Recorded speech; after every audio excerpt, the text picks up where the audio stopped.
Okay, thank you everyone. Welcome. Welcome to KIPAC and to the KIPAC Public Lecture Series. My name is Risa Wexler. I'm the director of KIPAC, which is the Kavli Institute for Particle Astrophysics and Cosmology at Stanford and SLAC. And before I introduce our speaker, I'm just going to first introduce Sinan Du, who's our outreach manager, who's going to do a little housekeeping before we get started. Well, thank you very much, Risa, and welcome everyone. This is our monthly public lecture series, and we're very happy to see you again here. So before we get to our main event today, I would actually like to introduce some other KIPAC experts also joining us online. They are chat moderators, which you can see them soon in the inbox of online chat that you can see on the right-hand side of your YouTube page. So I'm going to let them introduce themselves very quickly. So Andrew. Hi there, I'm Andrew Bradshaw. I work on the Rubin LSST camera, and I'd be happy to help answer any questions about astronomy or observations or dark matter. So welcome. Thank you. And next we have Yuka.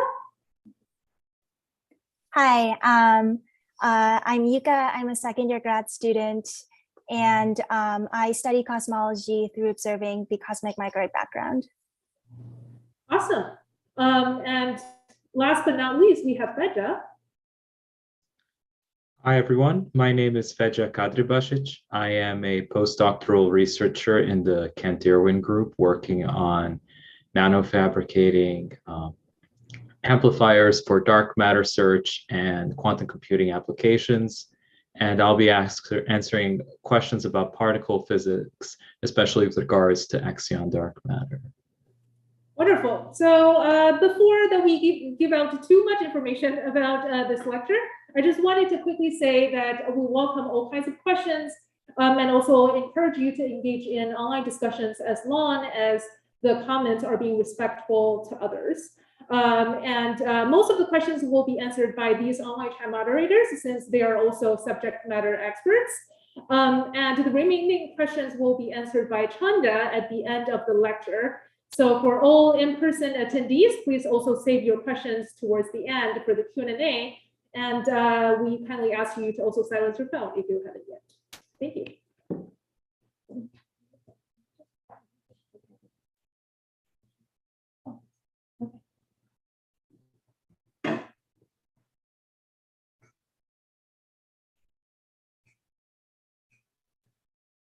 Okay.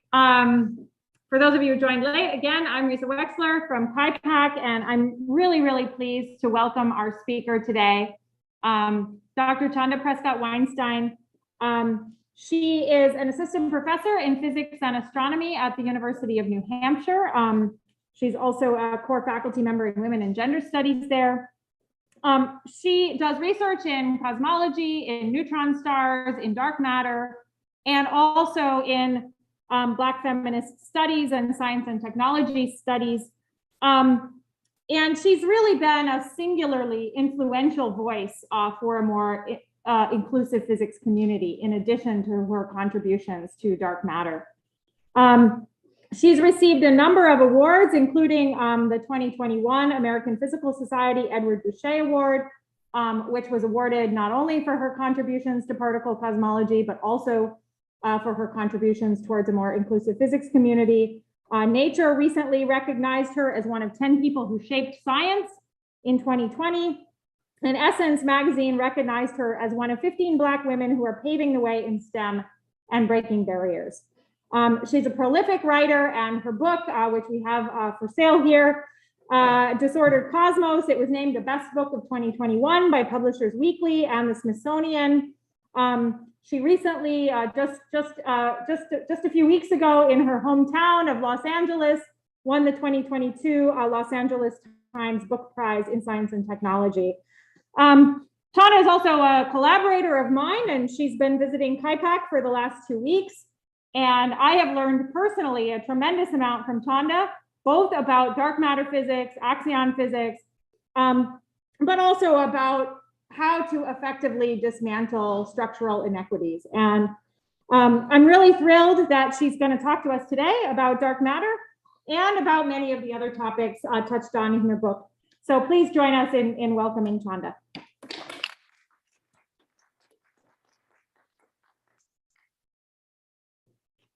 Okay, so now comes the trickery with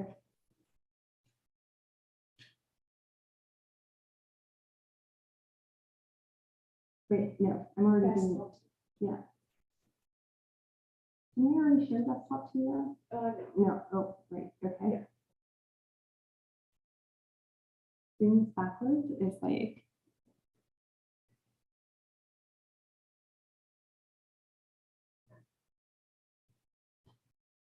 success. Okay, but it still says I'm in a practice session. Okay. All right. So the talk was advertised as Dark Matter and Disordered Cosmos. So I'm going to be talking to you all about dark matter today. But it also happens to be the day that the paperback edition of the Disordered Cosmos comes out. So I will also be more broadly talking to you all about the themes that are covered in the Disordered Cosmos. And in some sense, it's easy to think of the Disordered Cosmos as a book that is a critique of science and not really about science, but it is essentially a love note to the universe and thinking about how we actually should do science and what should motivate us in how we think about science and why we should be doing things like particle physics and cosmology. And I think in context, this is a particularly important moment to be asking ourselves these questions of why should we pursue these lines of thinking? Because certainly the general public is asking itself those questions, and our funders are asking themselves those questions. And so a lot of the traditional ways that we've thought about why should we do these things, we have to rethink them, and we have to start making a new case for them for ourselves. And so in some sense, what I tried to do in the Disordered Cosmos is rethink what the case that we make for ourselves should be. So the organizing thinking point is that we all have a right to know and love the night sky. So this for me is the starting point for making the case that this is part of who we are as humans, to ask questions about the night sky and think about the night sky. And so the real reason that we should be doing this is because it's part of who we are. So I'm going to start where I started as a young person who got really excited about particle physics and cosmology. So we have this whole universe out there, and we have this whole cosmological timeline that we're trying to fill in. So we have about 14 billion years of timeline where we're trying to understand how we get from whatever came at the beginning, which we think maybe was something that we call the Big Bang, although I'm a big fan of saying it's whatever came before. And we have to fill in, and so usually I'm not used to having this screen directly behind me. So we have to try and understand how we get from whatever that weird particle plasma stew at the beginning was to galaxies that we now observe in the universe that we have today. So my job as a particle cosmologist, and the job that first attracted me to this line of work, was thinking about how we can use math to understand the different points in this cosmological timeline. And ultimately, our task is to develop a coherent mathematical narrative. So part of the framing that I think that we ignore in particle physics and cosmology is that this is a storytelling practice. So this is a practice of developing narrative. It is in many ways not different from what writers do. And so that was something that I was actually keeping in mind as I wrote the book. And so we often have this kind of like artificial, in my view, bifurcation between what people in the humanities do and what people in the sciences do. But we in the sciences are storytellers. And anyone who has ever had to write a grant proposal will tell you that we have to tell stories in our grants. That's how you win a grant, is you tell a really, really good story. Of course, the rules that we follow for developing our narrative are very specific and technical. We have mathematical rules that we have to follow. We have scientific ideas and principles that we are guided by.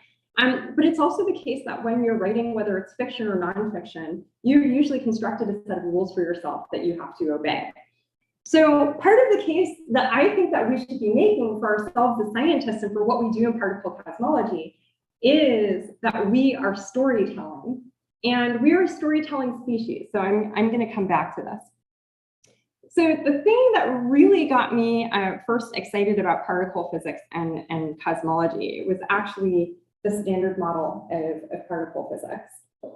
And so if you think about that cosmological timeline, there were a lot of things that were happening in there. And so eventually we're trying to figure out how we go from like a stew of particles that have evolved into these complex phenomena like galaxies and solar systems, planets, humans, plants, animals, etc.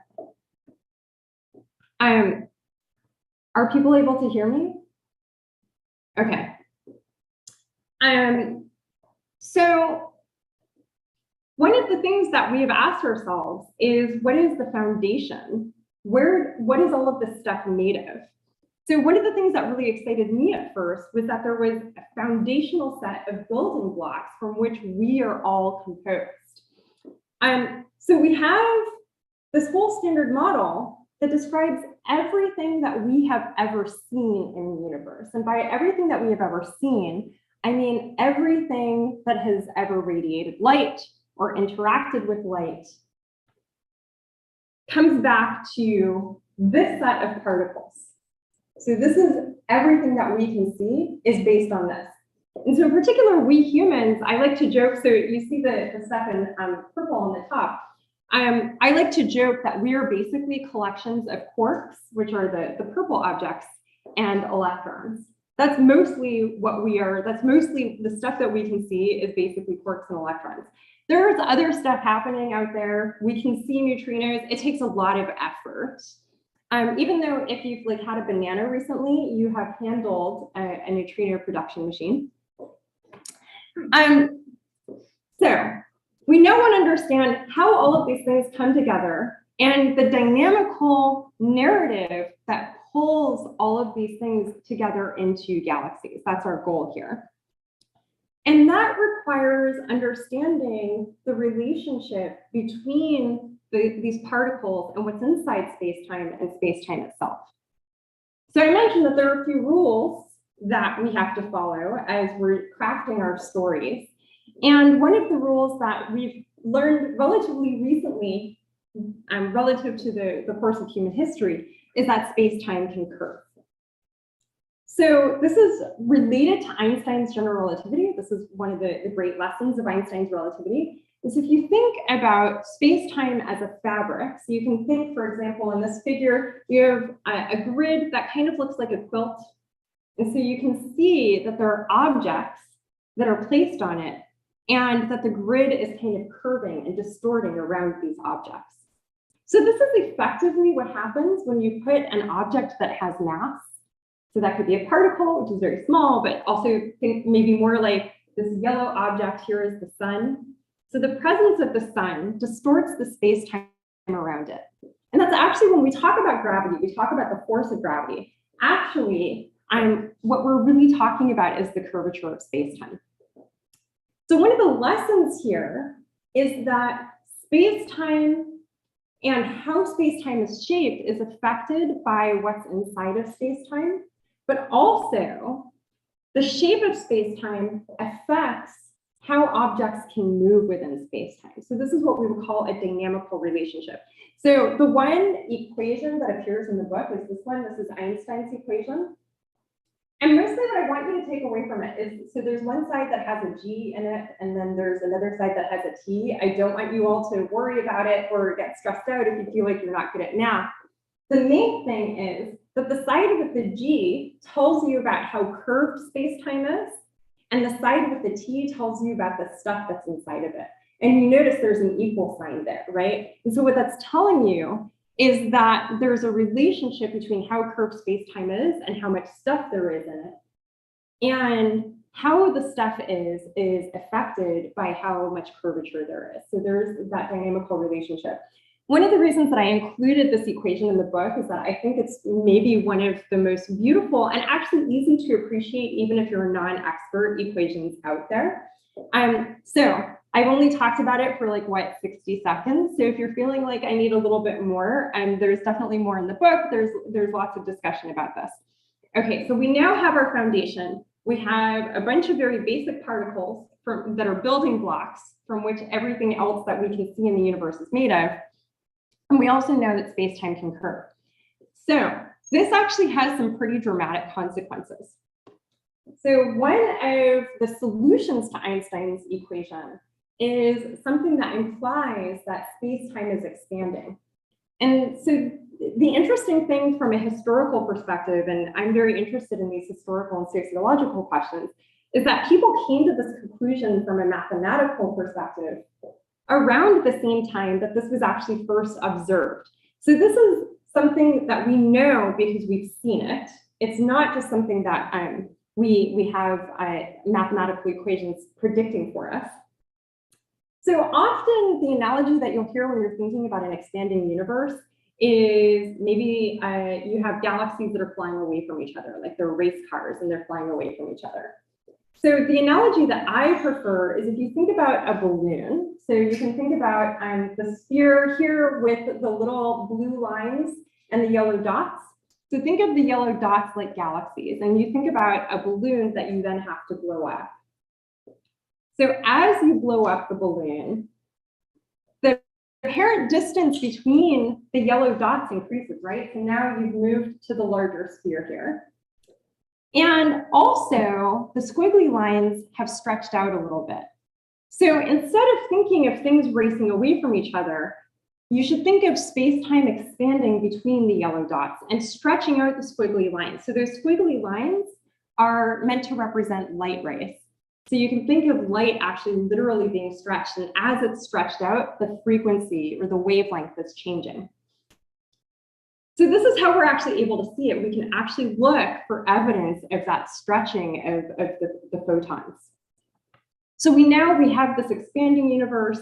It's filled with particles. And so now I'm going to show you the cosmological timeline again. So this looks a little bit different than the last time. It's a little less cartoonish because this one actually has real data on it, right? So last time it was kind of a figure of our cosmological timeline.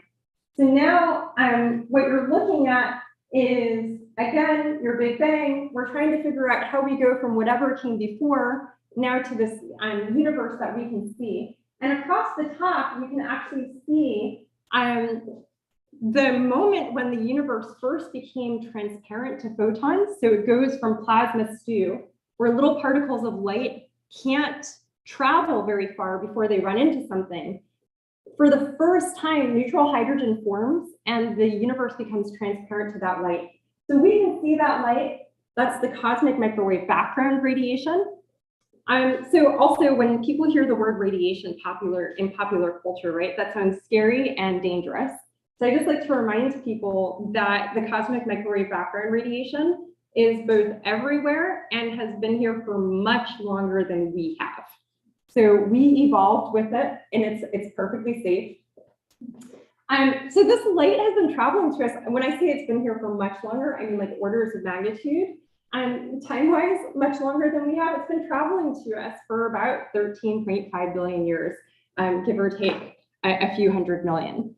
So now when we think about what we're doing in cosmology, we're trying to figure out how to reverse engineer how we get from galaxies. So we see these incredibly large structures now back to the very first light. So in the middle here, we have data from the Spitzer telescope. I guess that's covered up for people in the room on the top. So that's Spitzer's first light. So for people who've been hearing about the JWST, the newest great observatory, what I'm calling the Just Wonderful Space Telescope, it's going to make much better images than that one. So it basically, like a test image from JWST recently, basically took a picture that was just as good as the Hubble Deep Field. And it was just trying to get a photo of a star. And it got actually, I think maybe something that's better than the Hubble Deep Field in the background. So it's just gonna like do that all the time now. So just to give people a sense of like how much things are changing. So we want to reverse engineer going from this Hubble deep field all the way back to this cosmic microwave background, where, so it's false colored, there are very small fluctuations in it that are kind of indicators of places where matter is going to start accreting or where matter is less likely to accrete. So we think that those little changes in the temperature and so as you see here in the color are going to give us the first imprints of where galaxies will be and what galaxy structure will be like. So hopefully the picture that you're getting from all of this is that in order to understand how space-time is evolving, right? This is again the lesson from Einstein's relativity. In order to understand how space-time is evolving, we have to pay attention to what's inside. And in order to understand how the stuff that's inside space-time has organized itself, we have to understand the evolution of space-time. So there is, again, this is what we would call a dynamical relationship, right? So sometimes you might hear about this as like a feedback loop. So that I like to describe differential equations, which Einstein's equation is what we would call a differential equation, as feedback loops. So I've talked a lot about the stuff that we can see, right? So I told you about the standard model of particle physics. I said everything that we have ever been able to see in the laboratory, out in the universe, through our telescopes, is made out of those basic building blocks. So maybe one of the biggest surprises of the 20th century, I've never heard anyone describe it this way, which is interesting, but perhaps one of the biggest surprises of the 20th century is that all of that stuff is like a really tiny fraction of what's out there. So this is the exciting thing about particle physics, is it kind of seems like we've got the whole thing wrapped up, right? Like we know what's going on, we know what everything is made of. And so when you actually look at the cosmic pie chart, it turns out that visible matter, the kind that radiates light, is actually a very small fraction of what's out there. And it's only about 5% of what's out there. So the largest component of energy and matter, so these two things are equivalent, in the universe is something that we call dark energy. So I'm not going to spend a lot of time talking about dark energy because I spent 7 years thinking about it for my PhD. And I will just say it's a really hard problem, and I hope someone solves it because I really want to know the answer, but it's probably not going to be me. But what we do know is that this large energy component is causing the expansion of space-time to actually accelerate. So it is pretty exciting, but I moved on to a simpler problem, which is that it seems like most of the matter energy content in the universe that gravitates the way that visible matter does, like the stuff that we're made of, is completely invisible to us. And that's dark matter. So that's what I think about now. And you might be wondering, okay, but like, how could you possibly know that the universe is filled with stuff if we can't see it, right? How do we know particularly that it's dominating what's inside the universe? So the analogy that I've been enjoying using recently is if we think about like an invisible non-binary person. So that's what's pictured here on the slide. Although I guess it's a little bit bright for people in the room, but you have this invisible non-binary person. And so, you know, I think our eyes are pretty acclimated to the idea that even though we can't see a person, we can see that the suit is filled out, that the hat is hanging in about the right spot for a head. And so that suggests to us that there is some person who's present there who's governing how their suit is hanging in space-time, right? And so similarly, we can see the effects on visible matter of these components that we can't actually directly see with our eyes or any of our instruments in any direct way, but we can see that they are shaping how things are moving in space-time and how visible matter is distributed in space-time. And so actually the first way that this was observed was with real substance. So there were hints of it for a few decades. In the late 1960s, Vera Rubin and Kent Ford were looking at how fast stars orbit their galactic centers. And they noticed that they were going faster as you got further from the core of the galaxy than they should have been if all of the matter in the galaxy was the visible matter. And so this suggested that there was a bunch of extra matter, particularly as you got to the outskirts of the galaxy where you would expect that there's no more matter, that there was actually additional mass out there. And so you have this situation where you can't really see a lot of matter that clearly is there, dominating at the edges. So one way that we see this actually today, so there are a lot of different ways that we can now observe the presence of dark matter. So this went on to be called dark matter for historical reasons. I personally think that in the case where it's actually solved by particles, it should probably be called invisible matter because light goes right through it. It doesn't absorb light, it doesn't emit light, at least to first approximation, probably second, and maybe even third approximation. There's no interaction with light. And so if you really think about, like, if you had a clump of it in your hands, you would feel the weight of it, but your hands would look exactly the same. So that's one way of thinking about it, is through these rotation curves, that you can see that stars are really impacted by the presence of what we now call a dark matter halo that is essentially enveloping the galaxy.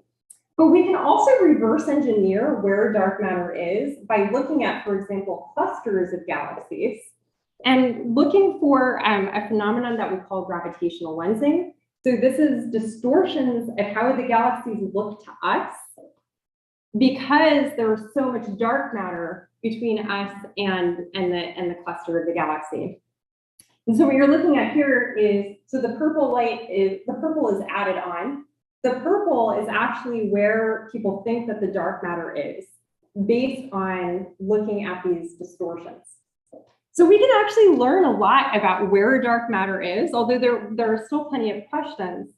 So now we get to kind of the sociological issue that there are some people who are like, yeah, I just want to know how the dark matter is distributed, how it affects the clusters of the galaxies, how it affects the structure of the galaxies, where it is in the galaxy. So we know, for example, that the dark matter is densest in the core of the galaxy, but also it's going to dominate the effects on the outskirts of the galaxy. But for those of us who are particle physicists, this now presents us with a problem, right? So I just told you that we know everything is made from these standard model particles. And we also know that these standard model particles interact with light. That's how we've been able to find them effectively. And we know that they interact with matter through other forces, like the strong nuclear force and the weak nuclear force. So we now have this problem where we have this thing that interacts gravitationally, but doesn't seem to interact through any other force. And that suggests to us that we need a completely new particle that is beyond the standard model. So over the years, theoretical physicists have had just a few ideas about what the particle could be. So what you're looking at is the Venn diagram to end all Venn diagrams. So Tim Tate, who's at UC Irvine, developed this Venn diagram to help people visualize some of the ideas that particle physicists have had over the years and how those ideas overlap, right? So this is an ongoing dialogue, and this is part of what we do in theoretical physics. So to come back to the storytelling point that I was making, what we do in theoretical physics at this point is closer to what our friends in fiction do than maybe we'd like to admit, which is that it's our job to make things up. And again, there are rules we have to obey. There are narrative rules that we have to obey, but nonetheless, we are developing and imagining ideas that may describe what's inside of our universe. Then it becomes a question of trying to match that with some of the observations that we have to see which of these ideas matches best. And that's what the scientific process looks like for this particular problem, at least at this point in time. So I spend, and I noticed that for the Q&A that at least one person was going to be responsible for vetting the questions about axions. So I don't know, I'm possibly going to disappoint people by saying, so I spend most of my time in this bottom corner in the axion-like particle section. And so actually, I'm not going to say anything else about axions for this talk. But I do talk about them in the book. And occasionally I also talk about them in my column in New Scientist. So I encourage people to look them up. I guess like the quick thing that I will say about axions everything that you're looking at on this Venn diagram is hypothetical. So none of these are particles that we've seen before, right? And this is one of the reasons that I was talking about this being closer to the type of work that novelists do, for example. Axions, for me, are particularly compelling because they actually solve a problem in the standard model of particle physics that the model already has. So it makes a prediction on paper that we actually don't see what it predicts in the laboratory. And so the axion, this hypothetical particle, is part of a mechanism that solves that problem. Okay, so maybe you're not going to remember that level of detail. The important thing is that the axion is a twofer. So we need it anyway to solve a problem with the physics that we are certain is out there. And it also happens to solve a problem that we need to solve, which is the dark matter problem. So as Risa alluded to in the introduction, in physics, we face an array of problems. So while we're trying to solve these technical questions and address these technical questions, we also have the sociological problem that science is a human practice and it's done by people. And so it comes with all of the problems that come into a room with people. So one of the lessons here is that science is shaped by the stories we tell about who matters and whose ideas count. So let me stop for a second and say, so why do I have science in air quotes? So one of the interesting things that happens even among scientists is that we actually use the word science in a lot of different ways. And we don't say out loud what those different definitions that we are working with are. So for example, when I say science, I could mean the practice of the scientific method, right? So I could mean the techniques of science. When I say science, I can mean the community of people who use those techniques. When I say science, I might mean the collection of ideas that we believe we have learned about the world through the work of the people who are using those techniques.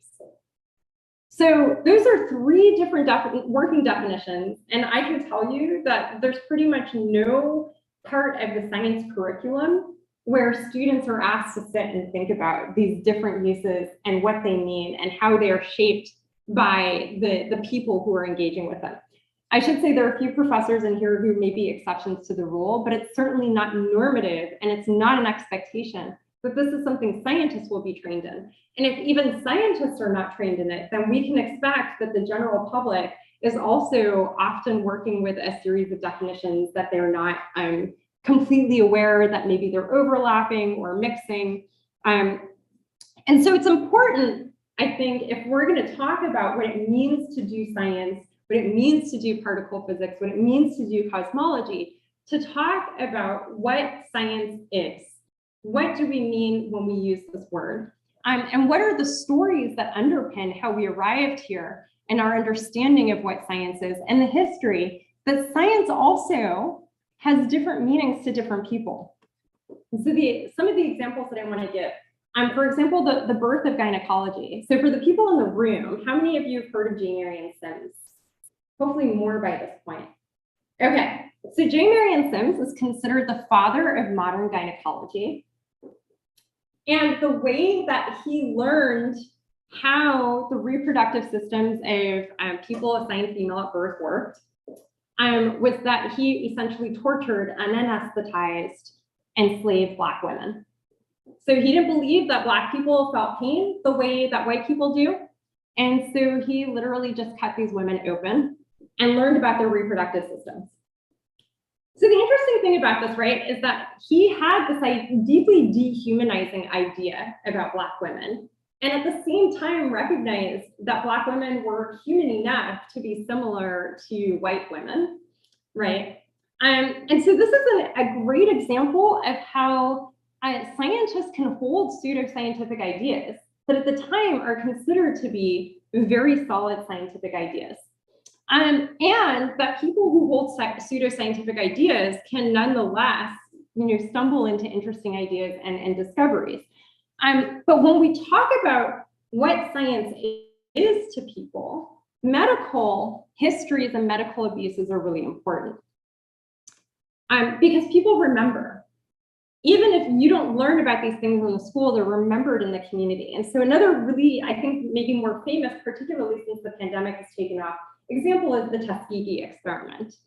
So show of hands, how many people in the room are familiar with the Tuskegee Experiment? Okay, good. We have better numbers. So in the Tuskegee Experiment, which went on for 40 years, doctors studied Black men who had syphilis and didn't tell them that they had syphilis and did not give them penicillin, even though there was a known treatment for it. So sometimes you hear, like, if you've heard discussions about this on social media, you may have heard, well, they were injecting people with syphilis. So that's not quite what happened, but syphilis is a communicable disease, which means that essentially they were allowing community spread. So my public health spouse has emphasized to me that this is essentially knowingly giving people syphilis because they knowingly allowed community spread. So this ended in 1972, which was 10 years before I was born. It ended only because there was a whistleblower. So it's not something where people woke up one day and came to their senses, and there was, a community decision to stop doing this. It was because one person woke up and came to their senses and decided to blow the whistle. So the reason that I'm mentioning that this ended 10 years before I was born is because my mom was in her early 20s when this happened. And it shaped the way that I was born. As a Black woman, my mother was terrified to go to the hospital by herself with only her husband, who didn't know what was going on, to advocate for her. So she refused to leave the house until the white midwife that she had hired, because she felt if she had a white woman to advocate for her, that she was more likely to survive childbirth. The result of this is that actually I ended up being born at home. Because by the time the midwife arrived, she was like, there's no way you're making it to the hospital. The reason I'm bringing up medical abuses and the way that people remember these stories is, so there are lots of stories like that, where people ended up being born at home, or people didn't seek out the medical treatment that they needed. In many cases, the doctor is the only scientist that someone is ever going to meet in life. So if your relationship with the medical community is one of abuse and distrust, then that produces distrust between communities and scientists more broadly. So when we're thinking about what our definitions of science are, we need to read that through what our understanding is through culture. So our culture and our racialized and gendered experiences of science are not going to be identical. So who you are matters in the scientific narrative. So another example that's more relevant for those of us working in the physics and the astronomy community is the fight over the 30-meter telescope on Mauna Kea in Hawaii. So what you're looking at is a photo of the kia'i, the protectors of Mauna Kea. So they are not, we don't use the word protester to describe them, we use protector. So you can see they're holding a sign that says road closed due to desecration. So they are opposing the building of a 14th telescope on the Mauna, which is a place from the astronomy perspective that has great viewing. It is also sacred land to traditional knowledge holders among the Kanaka Maoli and Native Hawaiians. And it's also just unceded colonized territory. So whether it's sacred or not, in my view, is actually secondary. So one of the reasons that I'm mentioning this is that what is currently happening in the fight about the 30-meter telescope is shaping that community's relationship with professional astronomy, how they perceive what astronomy is and who astronomers are to them. And there's a long history there. They are dealing with the US military took an island from the Hawaiian islands and spent decades bombing it. So for them, that's part of when they let scientists have access to their land, that's part of what happened. Before that, the United States and various European nations used the Pacific Ocean to test nuclear weapons. And then after those weapons tests, they would body snatch dead Pacific Islanders without their family's permission so that they could study the impact of the radiation. So when people ask the question of why don't Native Hawaiians trust scientists, there's a whole long story of scientists doing things that kind of make us seem sketchy and not terribly trustworthy. So often the discussion about the 30-meter telescope in Native Hawaiians is framed through its scientists versus people who are completely anti-science. And so one of the things that I wanted to share is this piece, we live in the future, come join us. So this was published in April of 2015 by Brian Kamaiole Koeda. So he's a Native Hawaiian, he's actually a professor of Hawaiian literature at University of Hawaii now. And so I'm just going to read part of this. So it opens with this quote, "Hawaiians need to stop living in the past," end quote. We've all heard this before, and we're probably going to hear it a lot in the coming days. Brave people are getting arrested up on our sacred mountain right now. So this is the Mauna. In frigid temperatures, there was even a blizzard there a couple of weeks back, continuing a years-long fight and engaging in a blockade to prevent the further cultural and environmental desecration of the very pico, the umbilicus, the center of our islands by the 30-meter telescope. So this doesn't read to me like someone who's anti-science so much as someone who's trying to reclaim their relationship to their own land, to their own community. So he goes on to talk about something that I think summarizes what I've heard Kanaka Maoli protectors call Pono Science, which can be roughly translated as ethical science. But from my point of view, this fight is now about colonial science versus ethical science. So he challenges us here to think about what we mean by progress. And so in this part of the essay, he says, when you see the possibility of progress in this more connected way, you see that actually we're the ones looking to the future. So instead of thinking about Native Hawaiians as stuck in the past, as they were often framed, they are actually future oriented. And he says, we're trying to get people back to the right time scale so that they can understand how they are connected to what is to come. We are operating on geological and genealogical time. And so here he's connecting to an idea from another Kanaka thinker, Uahikea Maile, who's a political science professor at University of Toronto, which is thinking about the timescales on which we feel pressure to do things. So the interesting thing to me is that I feel a lot of pressure to get my work done, and we work at a very rapid pace in our day-to-day lives. And at the same time, the cosmos, many aspects of the cosmos actually don't change that rapidly. And so there are other timescales besides the ones that we relate to in our professional lives and the stresses that we are feeling. He talks about protecting the Aina, so the family, the community, and carrying on our traditions, speaking our language, and acting as kahu for our sacred places are not things measured in days or weeks or even years. This work spans generations and eras and epochs. So he's not talking about being anti-science, and in fact, he's offering a theory of what our relationship to time should be. And that's really an alternative way of thinking about doing science. So I think the question then becomes, how could our science be transformed by allowing our values to be more relevant in our conversations and more visible in our conversations? Because when we are doing science, there are always values in the background. And the question is, which set of values are we operating from? So I started by saying that I think that the night sky is part of humanity. So we as a species evolved under the night sky, and we are also a storytelling species. So anywhere you go where there have been people, they have an intimate relationship with the night sky. They have a deep cosmology. Each community, you can't find one that doesn't have this.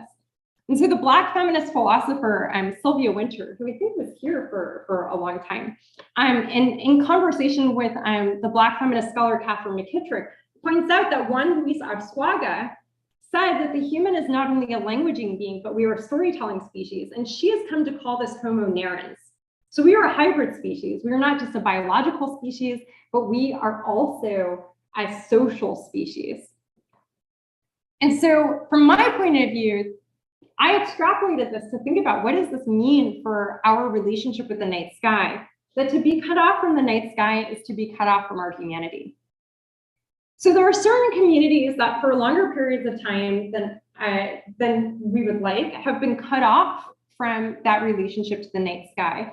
But that doesn't mean that we haven't continued to dream of it. And so I love showing people this cover of the January 1967 Black magazine, Ebony, which has Nichols on the cover. So if you're a Star Trek nerd like I am, then you know that this is right before NBC Color aired the first episode of Star Trek, the original series. And so she played Lieutenant Uhura in the series. There's a phenomenal article inside. I actually own a physical copy of this issue. And in it, there's a challenge. So Ebony declared Nichols to be the first Negro in space and said that this was an example of modern day television, essentially beating out modern day NASA. And so the challenge was to NASA actually launch Black people into space. There's a story that Nichelle Nichols tells that when she was thinking about leaving the show, Martin Luther King told her not to, because it was the only show he let his children watch, because it envisioned Black people in a future where we were going to space.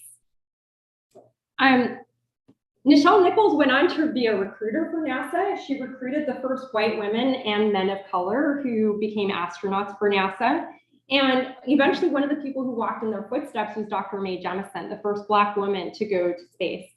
When Mae Jemison went, and this is something that's not talked about a lot, she took an AKA flag. So this is a Black sorority. She also took an Organization of African Unity flag with her.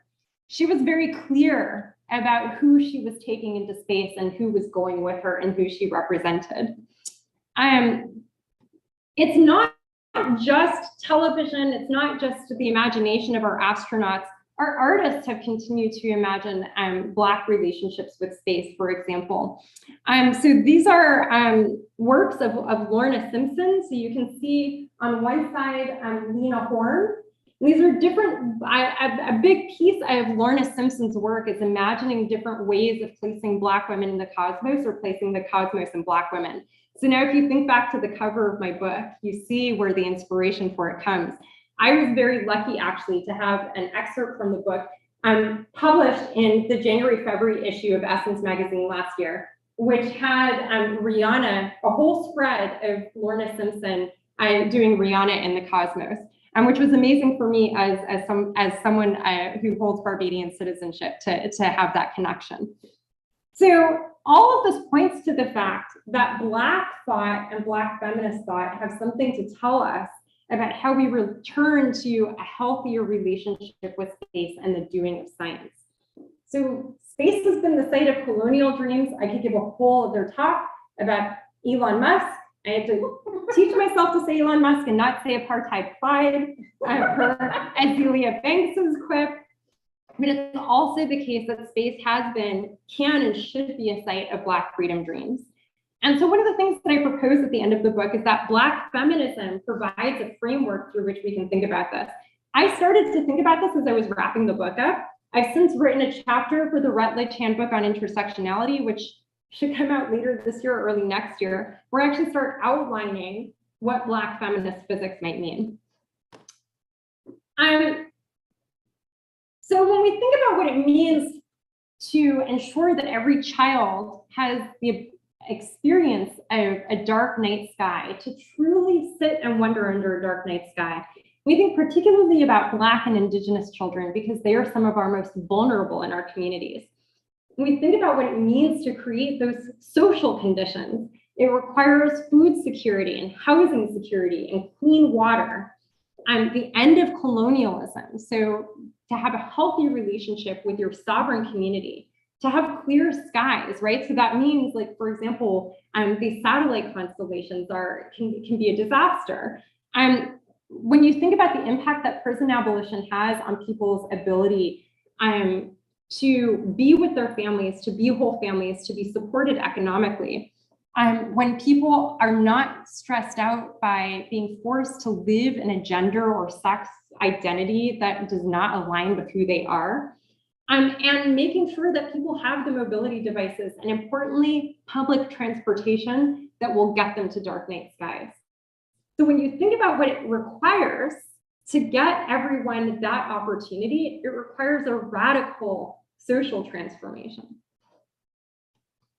So the underlying piece and what should really motivate us as scientists in some way is that cosmological storytelling should sustain our struggles for liberation rather than being a sideshow. So one of the epigraphs from my book is a comment that my mother made to me, which is that people need to know that there is a universe beyond the bad things that are happening to them. So that's part of what we do, is we hold space for those dreams, but we can also provide a guide for how we achieve them. So I use this image in particular. It's a Haitian woman who's protesting the government, because we often don't talk about how much we owe Haiti. Those of us who are descended from slaves owe our freedom to Haiti, which is where Black liberation began in the Western Hemisphere. And so Haiti was the first real republic in the Western Hemisphere, not the United States. And the Black Jacobins of today continue to struggle for liberation, and we do not do enough to support them. So I don't think that those struggles are completely separate. So I'm going to stop there. I will just say a lot of these ideas are talked about in the book, and I'm happy to take questions. Thank you.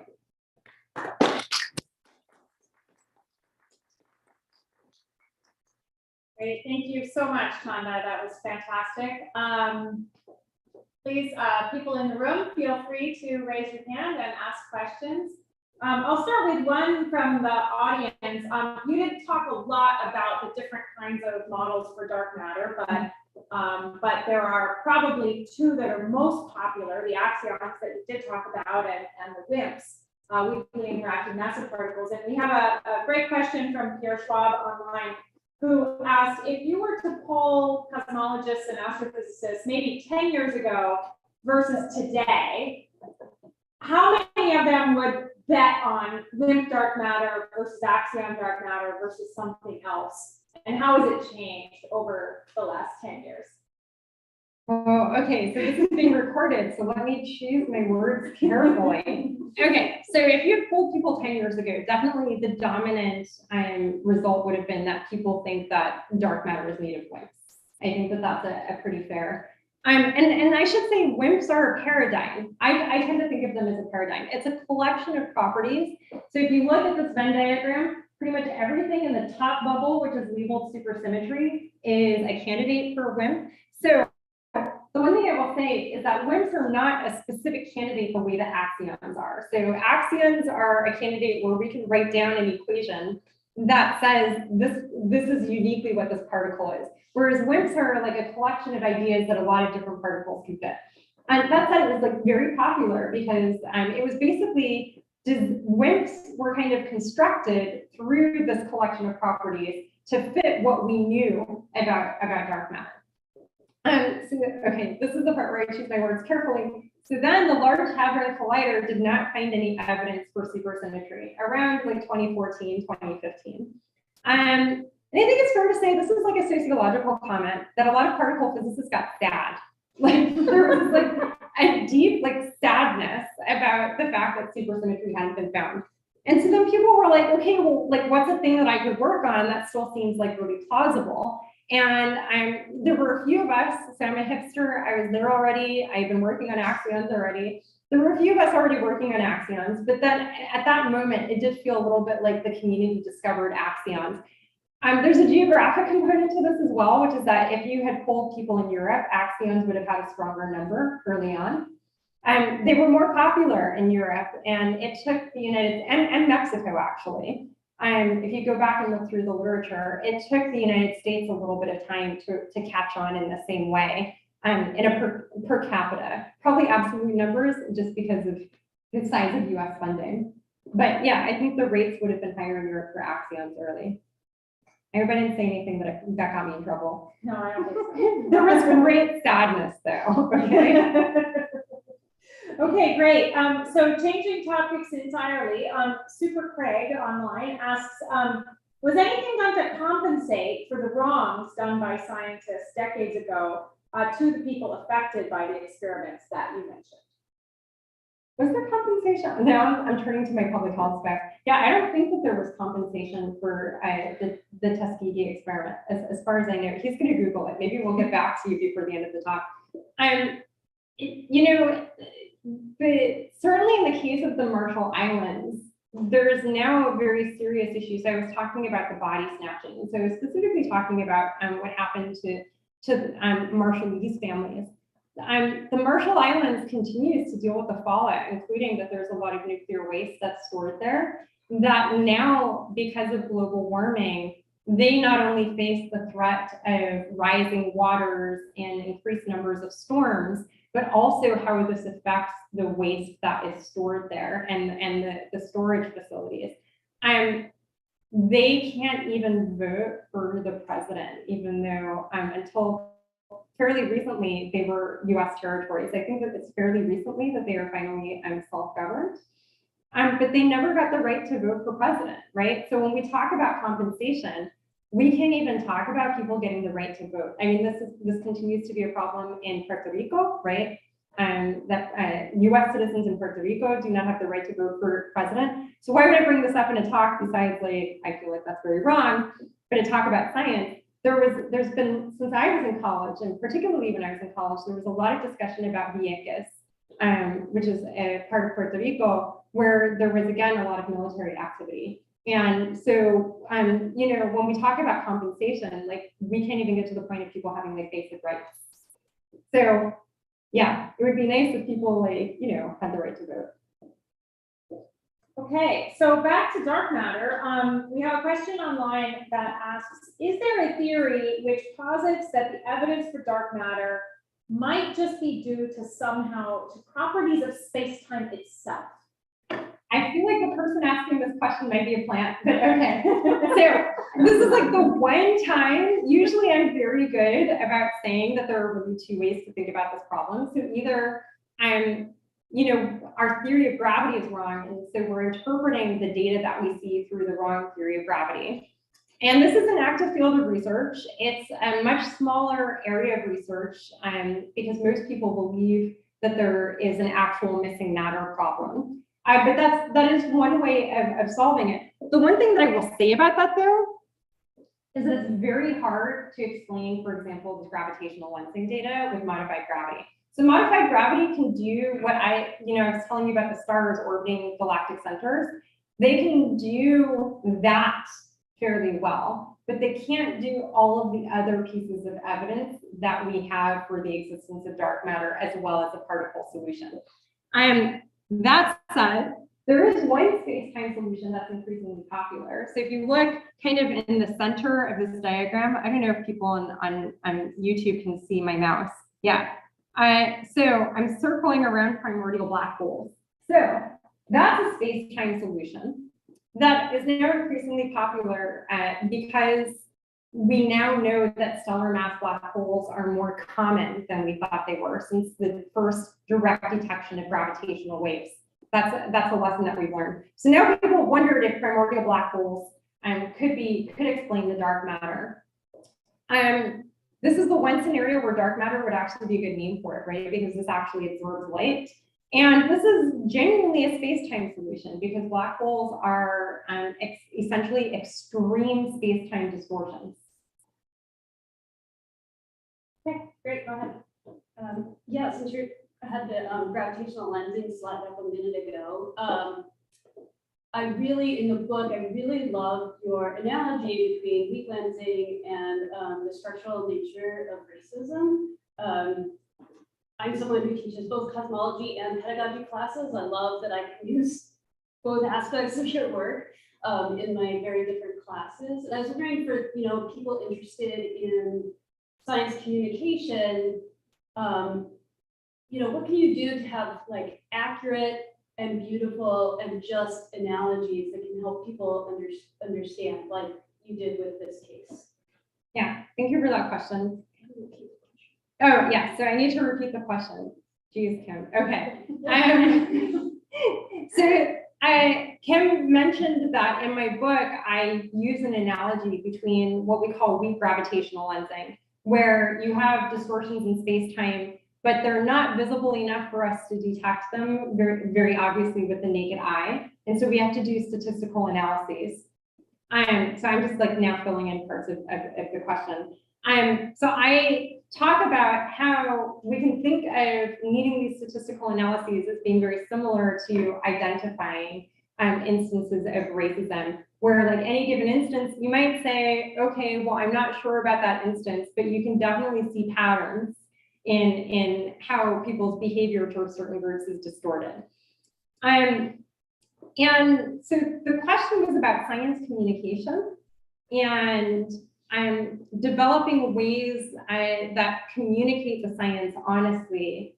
Well, am I missing something? Is that the gist of it? Yeah, accurately, but also beautifully and in a just manner. See, I think I'm just feeling uncomfortable describing what I did as beautifully, but I'll take it beautifully and in a just manner. So part of the subtext of this is I have a chapter in the book called Black People or Luminous Matter.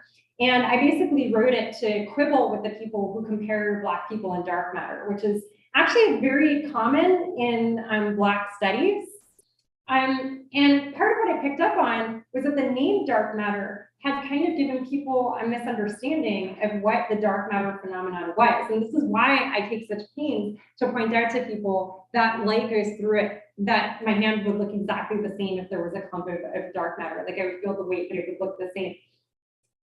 So this really bugged me, because then I saw some white scientists taking it up, and it did not feel good at all to have white people walking around saying that Black people were dark matter, particularly in a moment when we were hearing these completely ridiculous, like, oh, his cell phone looked like a gun, because it kind of posits Black people as not being made of the same very human, not magical flesh and blood that everybody else is made of. So one night I was particularly outraged about this and started writing a Twitter thread about how weak gravitational lensing, if we must use an analogy, was a much better one for thinking about what these structures are than dark matter was. So I'll be honest and say that I wasn't really thinking about beauty so much as thinking about what's something that could effectively communicate it. I think beauty can actually get us into trouble. And I'm not referencing a certain maybe infamous book, but beauty can get us into trouble, because then we start to think about, well, like, you know, I could say like assigned female at birth, but it feels clunky. But also sometimes assigned female at birth is the thing that we need to say, right? And so what matters is saying what needs to be said, and then realizing that there is a beauty in the world that is built with honesty. I think that's part of it, is realizing that the world is better and more livable, and therefore in some fundamental sense more beautiful, because we're being honest, because we're being welcoming, because it is simply more livable for more people. So that said, I also spend a lot of time worrying about the quality of my sentences. So I will be honest about that there is a piece of science communication that is about, does the sentence work? Is there a way to tighten the sentence up? Because, and obviously I'm not great about this when I'm talking off the cuff, but when you meander too much, people can lose the thread. And so there were things that I wanted in the book that I took out because I felt like they broke the thread in places. Okay, let's see, one more science question. Is there an effort to measure properties of black holes to determine if dark matter is being consumed by black holes, since we know that it is affected by gravity? Wow, okay, so my postdoc, Nathan Musoki, is in the room. Yeah. And I always feel like I should have him answer this question. So this is like such an active topic that the first thing that I thought about was a member of my research group. We're definitely thinking quite a bit about where black holes fit into the picture. So for a long time, it has been believed that there are supermassive black holes at the center of many types of galaxies. And so now the picture that we're building requires thinking about a scenario where there's a high density of dark matter in the core, but there's also a black hole in the core. There's also all of the visible matter in the core. And then you also have to have this dark matter that is extending beyond where the visible matter is. and is therefore dominant, even though it's low density, because it's out there where the other stuff is not. It is a very active field of research where we are literally trying to map, like it's a geography problem. I think that that's the way I would put it. But yeah, there's a lot happening, and I feel like I probably shouldn't give anything away. So, especially given the look that Nathan gave me. So I think maybe I'll just stop there. Okay, great. Any more questions in the room? Yeah, go ahead. Do you see any good way forward from the current impasse for the telescope? Yes, I have a favorite solution to that problem. So there are other places it can go. It does not have to go in Hawaii. My current favorite for that is there's a site in Mexico, and there are Mexican scientists who are very excited about it. And there are really compelling reasons to place it in Mexico. I actually think that not placing it there is kind of looking a gift horse in the mouth. For one, the University of California Observatory is very heavily involved in the 30-meter telescope collaboration. And many of the University of California campuses are now Hispanic serving institutions and are increasingly minority serving institutions. It is natural, one, because it's close to us, to build those partnerships. The other thing that I will say is that Mexico is incredibly thriving astronomy and astrophysics community. That was, for example, you look at the they were way ahead of us in the United States on axion physics. And I mean like decades ahead of us. And so I think having the 30-meter telescope in Mexico allows us to build relationships that we should have been building a long time ago. So I think that for me is my current favorite solution to the impasse. If traditional knowledge holders in Hawaii change their mind and said actually that this is perfectly fine, at the end of the day, I'm not Kanaka Maoli, and it's not my place to say what should happen with the land. The value that I think should undergird our decisions is, does building this project create division in the community? And if the answer to that question is yes, then the disruption to communities that have already faced so much disruption and colonialism, that is too much harm. And there's no observation of the night sky that is worth it, particularly when we have alternative locations. I will just say, the thing that people are going to tell you if you go and talk to another astronomer about the Mexico site is they're going to say the temperature changes too dramatically between night and day, and that creates problems for the equipment. Luckily, we are the kind of people that were able to deduce that everything we can see is made from the standard model. So I'm pretty sure we can work out the technology. The question is, do we want to work out the technology? And I think we should be properly motivated there because our values should line up with that. Hi. I have two questions. One is, given that we can't see dark matter, is there anything that gravitational wave detectors could tell us about dark matter? And the second question is, what are you currently most excited to do? So now that you've asked me to pick out a dark matter and black hole thing without realizing that that's what you were talking about. So one thing that people are thinking about is specifically interactions with axions that would have a resonance with rotating black holes, and that we would be able to see the signatures of this resonance, that it would actually be causing the black holes to lose energy, and that we would actually see this in gravitational waveform. So that's a really hot topic. That's just one example, but that's one I'm particularly familiar with because I think about axions. We were actually just having discussions about this. I don't know what day of the week it is. Is today Tuesday? Yes. So in Reese's group meeting, this was something that we were talking about just yesterday. So this is literally like contemporary. We're talking about it this week. There was a lecture about it at the Institute for Theoretical Physics yesterday. I have recently made the move into using neutron stars as dark matter detectors. And I have returned to my undergraduate roots in doing X-ray astrophysics. And so I actually was recently promoted to the steering committee of a proposed X-ray telescope called STROBE-X. So this is a proposed NASA observatory.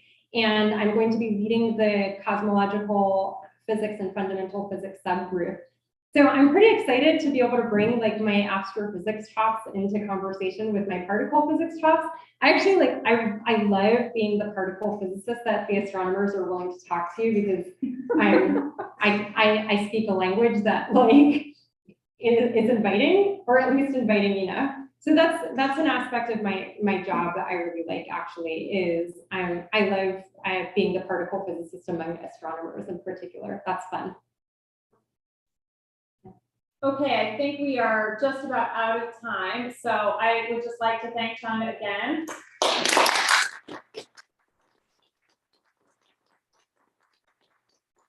It's been a great pleasure, and we're lucky to have you for the release of your book. Thank you so much. And so anybody who wants a book signed, I will be out there momentarily. And I appreciate you wearing your masks. And Simon has one last set of comments before we sign off. Yes, well, thank you all. I know we are a little bit running late, but I would yes, so before we end, I would like to remind everybody, if you're interested in purchasing Chanda's book at any point, so there's actually a 10% discount since you attended this lecture, or even if you are, watching the recording, as long as you put the purchase in within a week from today. So it's available at the Stanford bookstore, or you could also get it outside if you're, all of you who are attending this in person.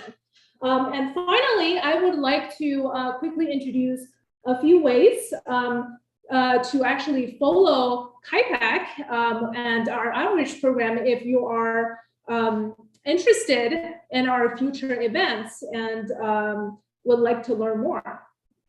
So there are several ways, and I will just be giving a very quick overview. So one way is actually just to directly go to our website. Here we have an outreach program review where you could basically see all different kinds of programs that we're offering. Aside from public lectures, we're also having telescope viewings, with the next event actually being on the Stanford campus. It's this upcoming Sunday. We're going to do an in-person lunar eclipse viewing at the Via Ortega garage. And there are also programs specifically for K through 12 students. If you know anyone who might be interested, that would be wonderful. Of course, we will also be having our next public lecture on June the 7th, and it will be on supermassive black holes. So another very interesting topic if you want to join us either online or in person. And of course, we have Twitter with a handle at KIPAC1, and also Facebook. If you just search our super long full name, you'll find us. Yeah, so anyway, if you want to follow us, that would be great. And finally, I would like to bring everyone back again, just to say thank you all for joining us. Thank you, Chanda, for a very enlightening talk, both on the dark matter side and equity issues in science. And thank you, Risa, and all the chat moderators for joining us today. We would really appreciate your feedback for this talk, and also learn from you how we could do better. So we will be sending out a survey form tomorrow. So stay tuned. Thanks, everyone. And yeah, any final thoughts? No, that's great. There should be some really exciting supermassive black hole news this week. So pay attention to the news on Thursday. Yeah, Thursday should be very interesting black hole news. Wonderful. Well, thank you for joining us.